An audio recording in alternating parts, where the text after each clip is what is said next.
So, this video is technically kind of on hold and taking forever because AutoZone or Advanced, one of those guys, we said we have this epoxy in the morning and we open at 7:30. They open at 8, but they don't get drivers till 9. So it's 9:40 now by my clock. They're only 10 minutes down the road. I'm like, if you would have fucking said that you don't have drivers till 9, I would have been at your door at 8 o'clock picking up myself. So now you're just costing me more time because you suck. And that's one of the reasons why we don't buy from AutoZone or Advanced that often. But now that Pep Boys has closed their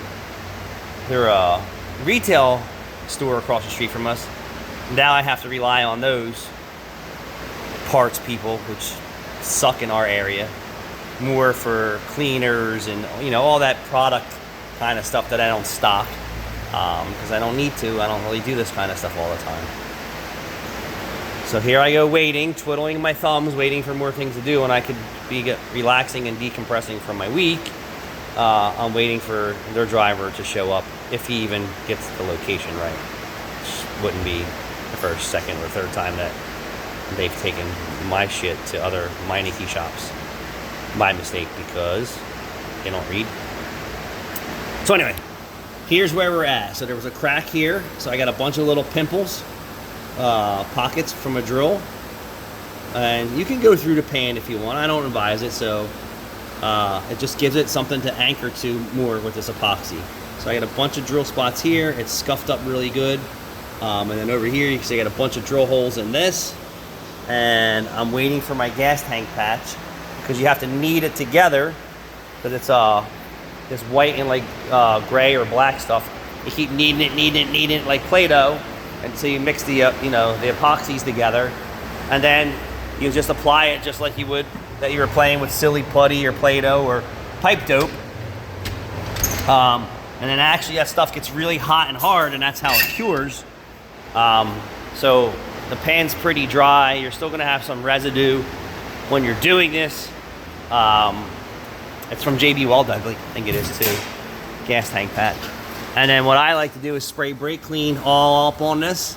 And then we're gonna use compressed air. We're gonna blow anything that's potentially trying to come back down. And then once that stuff's ready in my hands, bam!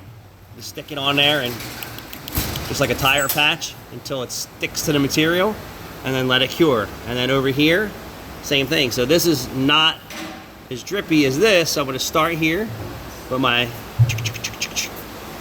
and then I'm going to do the same thing over here. I'm going to spray it with brake clean. I'm going to spray all the material back into the pan, give myself some time so that it doesn't drip, and then pack my material back on here. And then usually within a half hour it's cured, it's ready to go. You can sand it, you can paint it, you can do whatever you want to it. People are like, oh well, why didn't you use this or JB Weld or 2-minute epoxy? If the oil pan was off and it was upside down, I would say I would mess with that stuff, but that stays so liquidy for so long.